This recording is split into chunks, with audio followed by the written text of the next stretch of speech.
అందరికీ గత అనుభవాలను తవ్వితే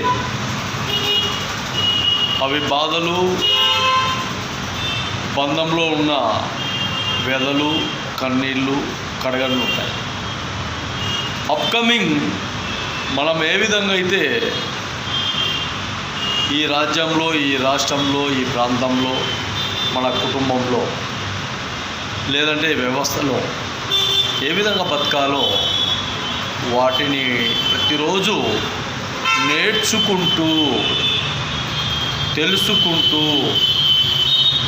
మన జీవన విధానాన్ని కాపాడుకుంటూ ముందుకు వెళ్ళడమే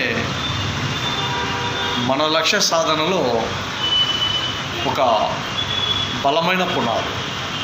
కాబట్టి గత విషయాన్ని ఎక్కడ కూడా తవ్వకుండా అప్కమింగ్ ఏ విధంగా ఉండాలి అనేది ఆలోచించాలి అంతే.